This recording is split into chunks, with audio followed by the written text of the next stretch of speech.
অল্প জল দিয়ে দেবো ঢাকা, হয়ে যাবে শোল মাছ ভাপা।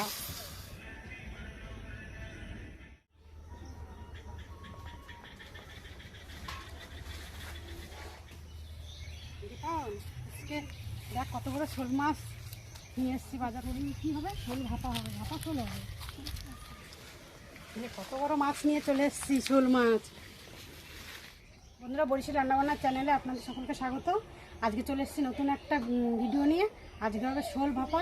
আপনারা দেখুন আমি কিভাবে শোল মাছ ভাপা করি। এই দেখুন মাছটা। তাহলে চলুন মাছটা এখন কেটে নিই।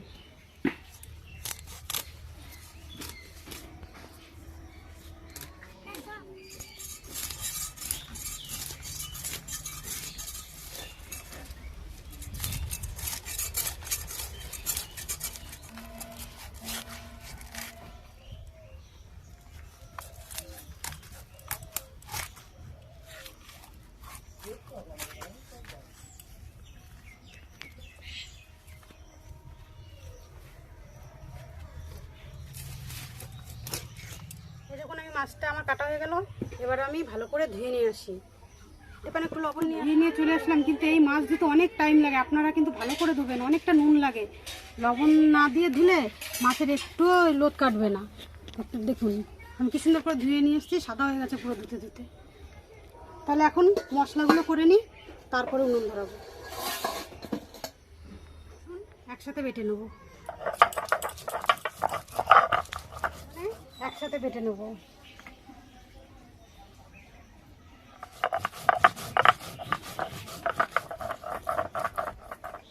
জিরে ধনে বাটা হয়ে গেছে,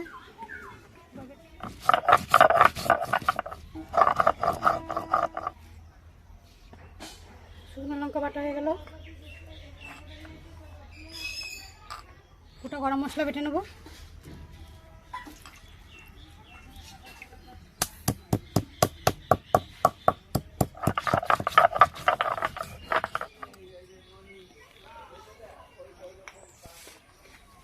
আমি তো মশলাগুলো সব করে নিয়েছি। এখন আমি মাছে লবণ হলুদ মাখিয়ে নুনটা ধরিয়ে নিই। লবণ,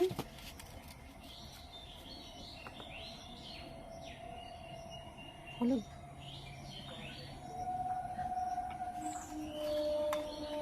ভালো করে লবণ হলুদগুলো আমি মাখিয়ে নিলাম মাছে। নুনটা তো ধরে গেল। এবার আমি কড়াইটা বসিয়ে দিলাম। কড়াই গরম হোক। কড়াই একটু গরম হয়ে গেছে। কড়াইতে দিয়ে দেবো সর্ষের তেল, লবণ হলুদ মেখে রেখেছিলাম, সে মাছ দিয়ে দেবো। দেখুন শুকনো তেলটা গরম হয়ে গেছে।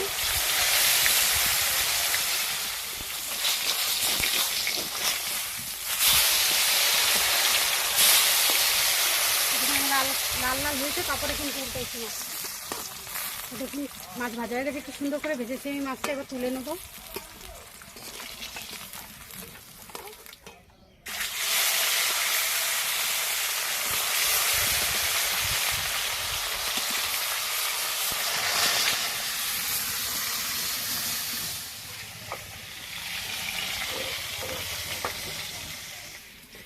মাছগুলো সব ভাজা হয়ে গেছে।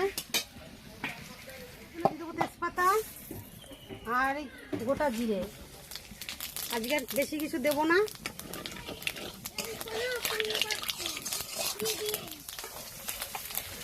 পেঁয়াজগুলো আগে খুব কুচি কুচি করে নিয়ে দেখুন একটু মোটা মোটা কেটেছি। পেঁয়াজগুলো কিন্তু খুব বেশি ভাজবো না, কোনো রকম একটু কাঁচা গন্ধ যাওয়া পর্যন্তই ভাজবো। গন্ধ বেরিয়ে গেছে, এখনই দিয়ে দেবো রসুন বাটা।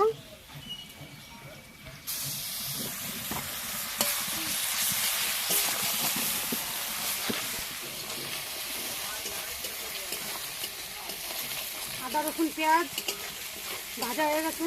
এই দেখুন কাঁচা গন্ধটাও চলে গেছে। এবার আমি মশলাগুলো দিয়ে দেবো এক করে সব।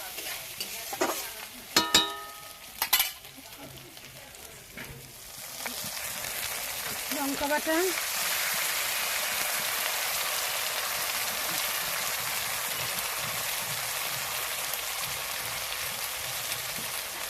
হলুদ গুঁড়ো,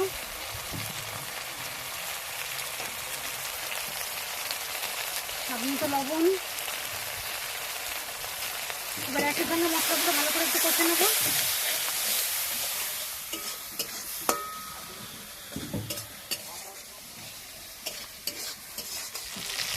সবই খুলে রেখেছি, তার জন্য আমি কিছু জল দিয়ে আমাকে কষাতে হলো না। এই দেখুন কি সুন্দর কষানো হয়ে গেছে, আর কি সুন্দর একটা গন্ধ বেরিয়ে গেছে, আর তেলও ছেড়ে গেছে। এই সময় কিন্তু আঁচটা খুব অল্প রাখবেন, তাহলে কিন্তু মশলাটা জ্বলে যাবে, খেতে ভালো লাগবে না। এই মশলার উপরে আমি এক এক করে মাছগুলো একটু সাজিয়ে দেবো। আঁচটা কিন্তু একদমই কম রাখবেন। আর দেখুন কত বড় বড় হয়েছে মাছের পিসগুলো ভাজার পরে। এবার অল্প জল দিয়ে দেবো,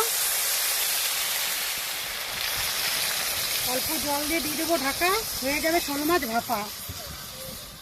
থেকে ভাপাচ্ছি আস্তে আস্তে দিয়ে। এবার আমি দেখি কতটা কি হলো। বাহ, এই দেখুন কত সুন্দর হয়ে গেছে, মাছটা পুরো ফুলে গেছে, দেখতে কিন্তু দারুণ হয়েছে, আর গন্ধটাও কিন্তু সেই বেরিয়েছে। গরম মশলাটা দিলাম, এটা কিন্তু বাটা গরম মশলা, আপনারা তো দেখলেন।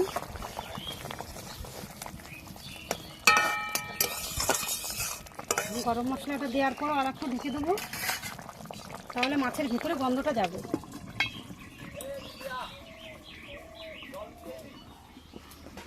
ঢাকা দিয়ে রেখেছিলাম, এবার দেখি কতটা কি হলো। এটা একদম হয়ে গেছে, দেখুন। আজকে কোনো গুঁড়ো মশলাই ব্যবহার করি, তবু দেখুন কালারটা কত সুন্দর এসছে, শুধু একমাত্র হলুদই দিয়েছি গুঁড়ো। হয়েছে, আর দেখতে কিন্তু খুব সুন্দর হয়েছে কালারটা। জানি না ক্যামেরায় বোঝা যাবে কি না, দেখুন। চলুন এবার দেখা হবে খাওয়ার সময়।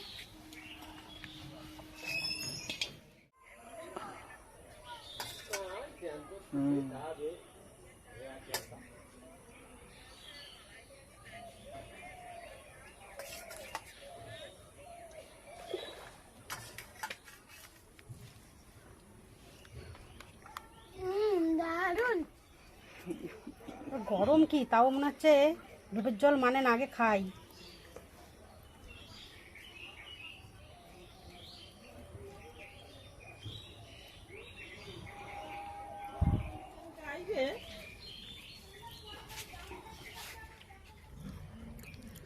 মাছটা কি সুন্দর,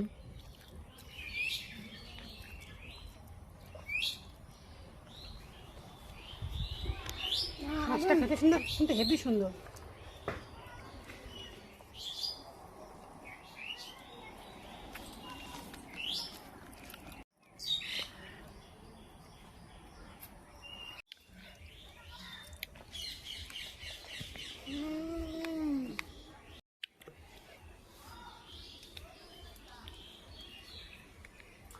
আপনারা তো দেখলেন আমি কিভাবে মাছটা রান্না করলাম, পুরো পুকুরের জ্যান্ত টাটকা পাকা শোল, কিন্তু আমাদের পুকুরের না, এটা সত্যি কিনা মাছ।